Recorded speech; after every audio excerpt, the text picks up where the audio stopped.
عالم اسلام اس ہفتے میں آپ کا ایک بار پھر خیر مقدم ہے۔ سعودی عرب کا سال 2020 کے لیے 1 ٹریلین 20 ارب ریال کا بجٹ منظور کر لیا گیا ہے۔ سرکاری ملازمین کے لیے مہنگائی الاؤنس میں مزید 1 سال کی توسیع بھی کر دی گئی ہے۔ سعودی عرب کے فرمانروا شاہ سلمان بن عبدالعزیز نے کابینہ کے ہنگامی اجلاس میں بجٹ کو منظوری دی۔ دیکھیے رپورٹ۔ سعودی عرب کا ریکارڈ بجٹ۔ سعودی عرب کا 2020 کے لیے 10 کھرب ریال سے زائد کا بجٹ منظور۔ شاہ سلمان نے بجٹ کو بتایا ویژن 2030 کا عکاس۔ ریاض میں سعودی عرب کے فرمانروا شاہ سلمان بن عبدالعزیز کی زیر صدارت کابینہ کے ہنگامی اجلاس میں نئے مالی سال کے قومی بجٹ کو منظوری دی گئی۔ سعودی عرب نے 2020 کے لیے 1 ٹریلین 20 ارب ریال کے قومی بجٹ کا اعلان کر دیا ہے۔ بجٹ میں آمدنی کا تخمینہ 833 ارب ریال لگایا گیا ہے۔ یہ 187 ارب ریال خسارے کا بجٹ ہے۔ بجٹ میں سرکاری ملازمین کے لیے مہنگائی الاؤنس میں مزید 1 سال کی توسیع کی بھی منظوری دی گئی ہے۔ اجلاس سے خطاب کرتے ہوئے شاہ سلمان بن عبدالعزیز نے کہا کہ حکومت اصلاحات اور آمدنی کے ذرائع بڑھانے کے لیے پرعزم ہے۔ سعودی فرمانروا شاہ سلمان نے بجٹ کے بارے میں مزید کہا کہ اس سے ملک کی اقتصادی اور مالی استحکام کا قیام اور شرح کو مزید پائیداری ملے گی۔ عوام کی زندگی کا معیار بلند کیا جائے گا اور مکانات کی اسکیمیں مستقل بنیادوں پر نافذ کی جائیں گی۔ سعودی عرب کے وزیر خزانہ محمد الجدان کا کہنا ہے کہ 2020 کے بجٹ میں خسارے کو کم کیا گیا ہے۔ انہوں نے 2019 کے مقابلے 2020 میں بجٹ اخراجات میں کمی کی امید کا اظہار کیا۔ دوسری جانب سعودی ولی عہد شہزادہ محمد بن سلمان نے کہا ہے کہ گزشتہ 3 برسوں کے دوران اقتصادی اصلاحات کے خوشگوار نتائج سامنے آنے لگے ہیں اور یہ آگے بڑھتے رہیں گے۔ شہزادہ محمد بن سلمان نے اس بات پر خوشی کا اظہار کیا کہ قومی خزانے کو جدید خطوط پر استوار کرنے اور منظم کرنے کی پالیسی کا فائدہ ہوا ہے۔ ان کا کہنا تھا کہ بجٹ 2020 بڑے منصوبوں کی فنڈنگ میں حصہ لے کر ویژن 2030 کے پروگراموں کی مدد کرے گا۔ Bureau report news 18 Urdu. اس پر بھی بات کریں گے لیکن ہم ایران کا بجٹ بھی دیکھ لیتے ہیں۔ ایران کا کہنا ہے کہ وہ اپنے نئے بجٹ میں تیل پر انحصار گھٹا رہا ہے۔ ایرانی صدر حسن روحانی نے ملک کی پارلیمنٹ سے خطاب کرتے ہوئے کہا کہ اگلے مالی سال کے دوران ان کا ملک تیل کی آمدنی پر اپنا انحصار کم کر دے گا۔ یہ رپورٹ۔ ایران کے صدر حسن روحانی نے کہا کہ اگلے مالی سال کے دوران ان کا ملک تیل کی آمدنی پر اپنا انحصار کم کر دے گا۔ حسن روحانی نے کہا کہ نئے مالی سال کے بجٹ کو اس طرح ڈیزائن کیا گیا ہے جس سے امریکہ کی عائد کردہ تجارتی پابندیوں کے اثرات کو کم کرنے میں مدد ملے گی۔ اتوار کے روز ایرانی پارلیمنٹ کے افتتاحی اجلاس سے خطاب کرتے ہوئے صدر حسن روحانی نے کہا کہ ہمارے نئے بجٹ سے دنیا کو یہ پیغام جائے گا کہ پابندیوں کے باوجود ہم ملک کا اقتصادی نظام بخوبی چلا سکتے ہیں۔ انہوں نے کہا کہ نیا مجوزہ بجٹ سخت امریکی پابندیوں اور دباؤ کا توڑ کرنے کی اہلیت رکھتا ہے۔ حسن روحانی نے کہا کہ امریکہ اور اسرائیل کا پابندیوں کے ذریعے ایران کو نقصان پہنچانے کا خواب کبھی پورا نہیں ہوگا۔ ایرانی صدر نے پارلیمنٹ کو یہ بھی بتایا کہ روس سے طے پانے والے 5 ارب ڈالر کے قرضے سے ایران کو فائدہ ہوگا۔ صدر روحانی نے کہا کہ غریبوں کی مشکلات کم کرنے کے لیے خوراک اور علاج معالجے میں انہیں بڑے پیمانے پر مدد دی جائے گی۔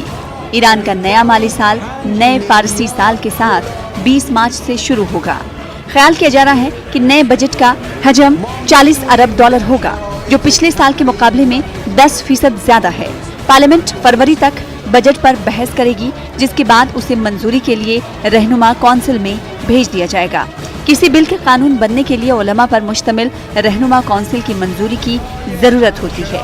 واضح ہے کہ ایران کو کچھ عرصے سے اقتصادی بحران کا سامنا کرنا پڑ رہا ہے۔ امریکی صدر ٹرمپ نے گزشتہ سال عالمی طاقتوں کے ساتھ تہران کے 2015 کے جوہری معاہدے سے یک طرفہ طور پر علیحدگی کر لی تھی اور اس کے بعد واشنگٹن نے ایرانی تیل کی بیرون ملک فروخت پر دوبارہ پابندیاں عائد کر دی تھی۔ Bureau report news 18 Urdu. Siraj صاحب، جیسے یہ ہم اگر دونوں اکنامیز کو دیکھیں، ایران کو بھی دیکھیں اور سعودی عرب کو بھی دیکھیں اور دونوں کے بجٹ کو دیکھیں تو دونوں میں زمین آسمان کا فرق ہے۔ اس کو کس نظریے سے دیکھا جائے دونوں بجٹ کو؟ دیکھیے ایران پر فطری بات ہے کہ اور آج سے نہیں ایک زمانے سے بین الاقوامی پابندی لگی ہوئی ہے، جس کی وجہ سے ایران کے جو تیل کے جو ایکسپورٹ ہے وہ ڈراسٹکلی گیا ہے، اور اس کی وجہ سے اس کے جو ریونیوز ہیں بہت کم ہوئے ہیں۔ تو اس وقت ایران کے پاس کوئی دوسرا راستہ نہیں ہے، کوئی آپشنس نہیں ہے کہ وہ اس پہ انحصار کم کرے اور جس کو کہتے ہیں نا ڈائیورسیفیکیشن اور ایکسپینشن پھر جائے۔ دوسری بات یہ کہ ایران کے اندر مڈل کلاس کی جو والیوم ہے وہ بہت زیادہ ہے اور بہت ہی سوفسٹیکیٹڈ ہے، ڈائیورسیفائڈ ہے، تو ایران کے لیے وہ آسان بھی ہے کہ ادھر بہت جلدی کم وقت میں زیادہ سوئچ اوور کر جائے۔ نسبتاً سعودی عربیہ کے ساتھ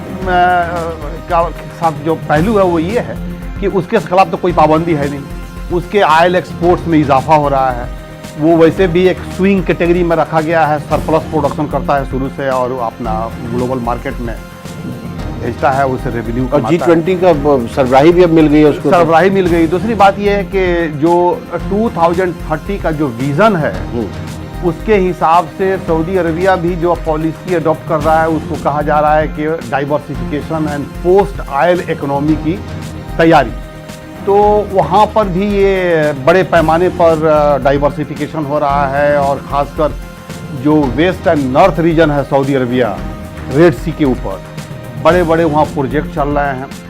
لیکن اب سعودی عربیہ کا بجٹ بہت زیادہ ہے، وہ اس لیے زیادہ ہے کہ ان کی انکم بہت زیادہ ہو رہی ہے، وہ کسی طرح کے سینکشن کو فیس نہیں کر رہے ہیں۔ لیکن جہاں تک کامیابی کا معاملہ ہے ڈائیورسیفیکیشن کے معاملے میں یہ مان کے چلتا ہوں کہ ایرانین جو ڈائیورسیفیکیشن ہوگا یا جو ہو رہا ہے اس کی جینویننس، اس کی جو سچائی ہے وہ زیادہ ہے نسبتاً کہ سعودی عربیہ کی۔ یہ بنیادی چیزیں ہیں جس کو ہم کو ذہن میں رکھ کے دونوں کے اکنامی کو اور پالیسی کو دیکھنا پڑے۔ بالکل ٹھیک ہے۔ آگے چلتے ہیں عراق کی جانب۔ عراق کے دارالحکومت بغداد میں حکومت مخالف مظاہرین کے کیمپ پر مسلح افراد کے حملے میں 20 سے زائد افراد ہلاک ہو گئے۔ اس حملے میں 130 سے زائد افراد زخمی بھی ہوئے ہیں۔ عراق کے صدر برہم صالح نے اس حملے کی شدید مذمت کی ہے۔ دیکھیے رپورٹ۔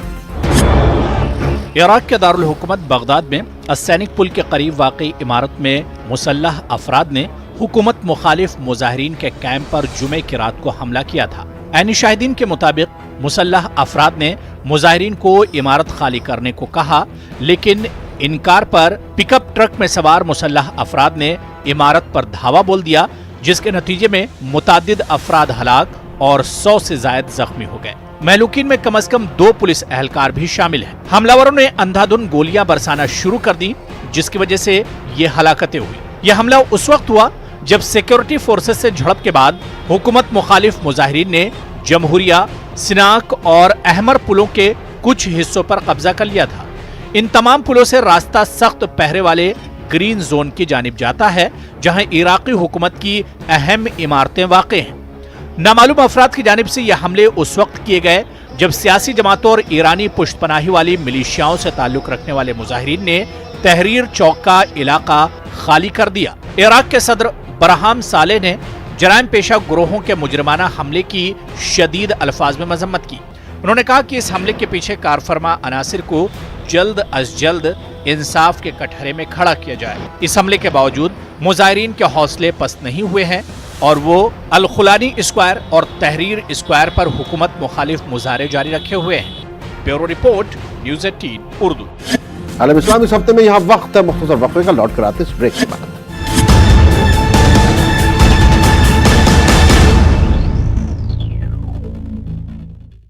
Shaadi.com پر لاکھوں لوگوں کو ملا ہے اپنا perfect life partner. 9 crore viewers, India's largest news network, News 18 Network.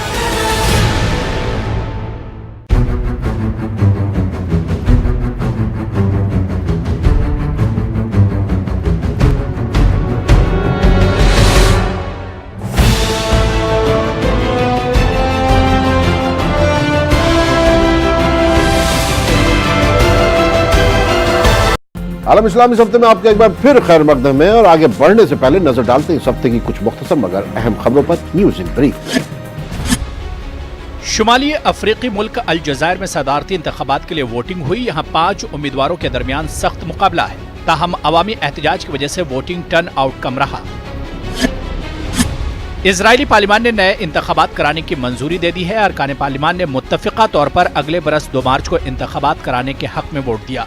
सियासी अदम इत्तेफाक की वजह से हुकूमत नहीं बन सकी थी और फिर इंतखाबात का फैसला लेना पड़ा। अक़वाम मुत्तहिदा की बैनुल-अक़वामी अदालत इंसाफ में रोहिंग्या मुस्लिम अक़लियत की नस्लकुशी के मुकदमे की समाअत के दौरान अर्ज़ी गुज़ार गाम्बिया के वज़ीर इंसाफ अबू बकर ने कहा कि म्यांमार में नस्लकुशी के वाज़ेह सबूत मौजूद हैं। उन्होंने म्यांमार के रहनुमा आंग सान सूची की दलील मुस्तरद कर दी। बांग्लादेश में मुकीम रोहिंग्या पनाहगुज़ीनों ने म्यांमार के रहनुमा आंग सान सूची के बयान को झूठ का पुलिंदा बताया। सूची ने आलमी अदालत के सामने कहा था कि रोहिंग्या मुसलमानों की नस्लकुशी के इल्जामात गलत हैं। ईरान अपने हरीफ मुल्क अमेरिका के साथ कैदियों के तबादले के अमल को मजीद वुसअत देना चाहता है, ताहम मुज़ाकरात में कोई दिलचस्पी नहीं रखता। ईरानी हुकूमत के तर्जुमान अली राबई ने कहा कि किसी भी और मामले पर बातचीत 6 ममालिक के फ्रेमवर्क के तहत ही मुमकिन होगी। सऊदी अरब के दारुल-हुकूमत रियाद में मंगल के रोज खलीजी ताउन काउंसिल की समिट इलाक़ाई इस्तेहकाम के कॉल के साथ खत्म हो गई। हालांकि ये इजलास कतर के अमीर शेख तमीम बिन हमाद असानी के बगैर हुआ, गर्चे इजलास में शिरकत के लिए इन्हें भी दावत दी गई थी। सऊदी अरब के वज़ीर ख़ज़ाना ने कहा कि गैर मुल्कियों पर मुकर्रर फैमिली फीस में तरमीम का कोई इरादा नहीं। यौम इंसानी हुकूक के मौके पर दुनिया के सबसे ज्यादा मुस्लिम आबादी वाले मुल्क इंडोनेशिया में इंसानी हुकूक कारकुनों ने दारुल-हुकूमत जकार्ता में एहतजाजी मार्च निकाला। मुजाहिरीन ने हुकूमत से इंसानी हुकूक के तहफ़्फ़ुज़ का मुतालबा किया। तकरीबन 100 एहतजाजों पर मुश्तमिल ग्रुप ने मुल्क में कई इंसानी हुकूक प्रोग्राम किए। अफगान तालिबान और अमेरिका के साथ हालिया तशद्दुद के पेश नजर मुज़ाकरात एक मरतबा फिर मुअत्तल कर दिए गए हैं। अमरीकी नुमाइंदा बराए अफगान अमन मुज़ाकरात ज़ुल्म खलीलज़ाद ने इस बात की जानकारी दी। अफगान तालिबान ने अमन मुआहदे के लिए कतर में तालिबान के सियासी दफ्तर के तर्जुमान सुहेल शाहीन ने अमेरिका के साथ मुज़ाकरात के दोबारा आगाज की तस्दीक कर दी। उन्होंने बताया कि अमेरिका के साथ मुज़ाकरात 7 सितंबर को शुरू हुए थे। इस्लामाबाद हाईकोर्ट ने साबिक सदर और पाकिस्तान पीपुल्स पार्टी के शरीफ चेयरमैन आसिफ अली जरदारी की दरख्वास्त जमानत तिब्बी बुनियादों पर मंजूर कर ली। अदालत ने आसिफ जरदारी को 1-1 करोड़ रुपए के जमानती मुशल्कों के इवज रिहा करने का हुक्म दिया। पाकिस्तान के सूबे पंजाब के दारुल-हुकूमत लाहौर में कायम इज़दात दहशतगर्दी की खुसूसी अदालत ने कलअदम तंजीम जमात-उद-दावा के सरबराह हाफिज सईद समेत उसकी तंजीम के दीगर रहनुमाओं पर गैर कानूनी फंडिंग के इल्जाम में फर्द जुर्म आयद कर दिया। लबनान के दारुल-हुकूमत बैरूत में दर्जनों अफराद ने फ्रांसीसी सफारतखाने के बाहर एहतजाज किया। एहतजाजियों ने इल्जाम लगाया कि लबनान के अंदरूनी मामले में किसी बाहरी मुल्क की मुदाखलत बर्दाश्त नहीं की जाएगी। मुजाहिरीन ने फ्रांस से अपील की कि वो लबनानी हुकूमत को माली ताउन न दें।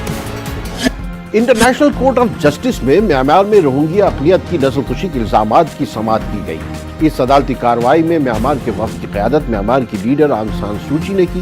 बैनुल-अक़वामी अदालत इंसाफ ने कहा है कि म्यांमार में रोहिंग्या अक़लियत के खिलाफ हो रहे मुसलसल कत्ले-आम को रोका जाए। पेश है रिपोर्ट। अक़वाम मुत्तहिदा के इंटरनेशनल कोर्ट ऑफ जस्टिस में म्यांमार में रोहिंग्या अक़लियत की नस्लकुशी के इल्जामात की समाअत हुई। कमरा अदालत में नोबल अमन इनाम याफ्ता आंग सान सूची भी मौजूद थी, जो कि बैनुल-अक़वामी अदालत इंसाफ में रोहिंग्या मुसलमानों के कत्लेआम इल्जामात पर खुद ही अपने मुकदमात की पैरवी करने द हेग पहुंची थी। इजलास में शिरकत से कबल सूची ने मीडिया के साथ कोई गुफ्तगू नहीं की। समाअत के दौरान वकील इस्तिगासा ने अपने इब्तिदाई दलाइल में म्यांमार की क़यादत से मुतालबा किया कि वो रोहिंग्या बरादरी की हलाकतों के सिलसिले को फौरी तौर पर रोके। ये दरख्वास्त अफ्रीकी गाम्बिया ने दे रखी है। गाम्बिया के वज़ीर इंसाफ जस्टिस अबू बकर तंबादू ने म्यांमार में रोहिंग्या अक़लियत के कत्लेआम को पागलपन करार दे दिया। वैसे म्यांमार में रोहिंग्या अक़लियत काफ़ी पहले से ही इम्तियाजी सलूक का शिकार रहे हैं, लेकिन अगस्त 2017 में अस्करियत पसंदों के हमले के बाद म्यांमार ने रोहिंग्या अक़लियतों के खिलाफ क्रैकडाउन चलाया, जिसमें बड़ी तादाद में रोहिंग्या हलाक कर दिए गए, उनके घरों को आग लगा दी गई। रोहिंग्या ख़वातीन के साथ बदसलूकी की इंतहा कर दी गई थी। अक़वाम मुत्तहिदा ने इसे नस्ली सफाई बताते हुए कत्लेआम करार दे दिया था और इसके बाद जुल्म व जबर से आजिज आकर तकरीबन 7 लाख रोहिंग्या मुसलमानों ने बांग्लादेश का रुख किया और आज लाखों रोहिंग्या मुसलमान बांग्लादेश के कैंपों में कसमपुरसी की जिंदगी गुजार रहे हैं, जबकि जो रोहिंग्या म्यांमार में मौजूद हैं उन पर अब भी जुल्म के पहाड़ तोड़े जा रहे हैं। Bureau report, news 18 Urdu.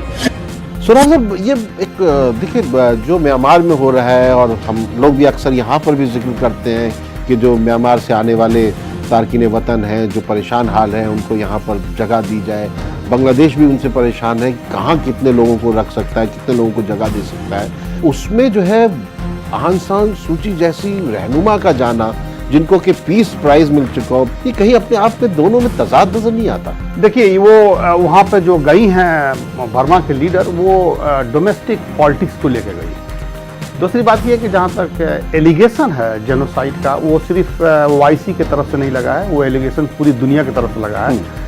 Hague में जो हियरिंग चल रहा है वो ओआईसी के पिटीशन की वजह से चल रहा है। और अमेरिका ने तो म्यांमार के कुछ आर्मी पर्सनल पर पाबंदी लगा रखा है। They can not go America नहीं जा सकते हैं, मगर अभी दुनिया ने कुछ इकदाम भी उठाया है। तो अब ये गई हैं, इनका दो मामला है। एक तो ये अपोजिशन की लीडर नहीं है, ये वहाँ के आई मीन तो हुकूमत है। इनको अपनी इमेज, बर्मा की इमेज को बहाल करना है और खुद अपने कमिंग इलेक्शन में एक फिर सदारत के, इससे तो इनका नुकसान ही हो रहा है ना आलमी सतह पर। वो अगर वहीं से अपनी हुकूमत से कोई इनका जो है वजीर कानून चला जाता या दूसरे लोग चले जाते तो बात समझ में आती। देखिए ये बराह रास्त जा रही है और इनको जो है अमन जो है इनको एजाज मिला हुआ है। मैं समझ रहा हूँ, ये इनको एक्चुअल में इनको नोबेल प्राइज मिला हुआ है अमन में, पीस में, और बहुत ही क्रिटिसिज्म इनको हुआ है पूरी दुनिया से। तो ये अपना एक इंडिविजुअल इमेज भी बनाने के लिए गई। इमेज तो नहीं बन रही ना, लेकिन वो एक दूसरी बात है, लेकिन ये एक इमेज एक्सरसाइज के तौर पर देखा जा रहा है। और बर्मा एक मुल्क के हैसियत से, एक स्टेट, एक सूबा की हैसियत से उसकी भी इमेज बनाना है, और फिर दुनिया के जो अक़वाम हैं उनको उनके ऊपर एक सरकारी तौर पर एक ऑफिशियली अपनी मौक़िफ़ को रखना है कि जेनोसाइड नहीं हुआ है, बल्कि नुकसानात हुए हैं, कत्ल गारत हुआ है, लेकिन उसको जेनोसाइड नहीं कह सकते हैं। वो स्टेट की पॉलिसी नहीं है। स्टेट की पॉलिसी इंसर्जेंसी के खिलाफ लड़ना था, और कुछ बर्मीज जो है, रोहिंग्या जो है, उस इंसर्जेंसी के हिस्सा थे, जिसके वजह से उनको नुकसानात हुआ है। आखिरी स्टोरी की तरफ चलते हैं। अफगानिस्तान में तालिबान के हमले जारी हैं। अफगानिस्तान के सूबे परवान में अमरीकी फौजी बेस के बाहर खुदकश हमले में कम से कम 5 अफराद जख्मी हो गए। वहीं अफगानिस्तान के जुनूब में तालिबान के खुदकश हमले में कम से कम 9 फौजी हलाक हो गए, जबकि मुतादिद जख्मी हुए। तालिबान के हमले ऐसे वक्त हुए हैं जब दोहा में अमरीका और तालिबान के दरमियान अफगानिस्तान में क़याम अमन के लिए मुज़ाकरात दोबारा बहाल हुए हैं। पेश है रिपोर्ट। अफगानिस्तान के जुनूब में तालिबान के खुदकुश धमाके में मुतादिद अफगान फौजी हलाक हो गए। एक खुदकुश तालिबान बमबार ने पीर के रोज धमाका खेज मवाद से भरी अपनी गाड़ी को एक फौजी अड्डे के करीब उड़ा दिया, जिसके नतीजे में मुतादिद फौजी हलाक और कई जख्मी हो गए। हुक्काम ने बताया कि हमलावर ने खुदकुश धमाका हलमंद सूबे के नाद अली जिले में किया, जहां ज्यादातर इलाका तालिबान के कंट्रोल में है या जहां वो मज़ाहमत जारी रखे हुए हैं। धमाके के नतीजे में अफगान नेशनल आर्मी की तंसीब को भारी नुकसान पहुंचा है। तालिबान ने इस हमले की जिम्मेदारी कबूल करते हुए दावा किया है कि इसने सिक्योरिटी फोर्सेस के दर्जनों जवानों को हलाक और कई बख्तरबंद गाड़ियां तबाह कर दी हैं। ख्याल है कि तशद्दुद के वाकयात एक ऐसे वक्त में रूनुमा हुए हैं जब कतर के दारुल हुकूमत दोहा में अमरीका और तालिबान के मुज़ाकरातकारों के दरमियान बातचीत का सिलसिला जारी है। अमरीका के खुसूसी सफीर बराए अफगान मुफाहिमत जुल्म खलीलजाद ने मुज़ाकरात का ये ताज़ा तरीन दौर ये कहते हुए फिर से शुरू किया है कि तालिबान को तशद्दुद से रोकना और बैनल अफगान मुज़ाकरात की तरफ जाना उनके मिशन का हिस्सा है, ताकि अफगानिस्तान के अंदर दुश्मनों का मुस्तकिल तौर पर खात्मा मुमकिन हो सके। वहीं तालिबान ने गुफ्तशुनीद के दरमियान जंगबंदी पर रजामंदी की खबरों को गलत बताया है। तालिबान के सियासी दफ्तर के तर्जुमान सुहेल शाहीन ने कहा है कि जंगबंदी के मामले पर कोई बात नहीं हुई है। तालिबान का मौक़िफ़ है कि मुज़ाकरात वहीं से शुरू होने चाहिए जहां यह सिलसिला मुनक़ते हुआ था। Bureau report, news 18 Urdu. आलम इस्लाम इस हफ्ते में आज के लिए बस इतना ही। दीजिए इजाजत और अगले हफ्ते तक खबरदार रहिए, बेदार रहिए। प्रोफेसर मोहम्मद सराफ साहब, आपका बहुत बहुत शुक्रिया।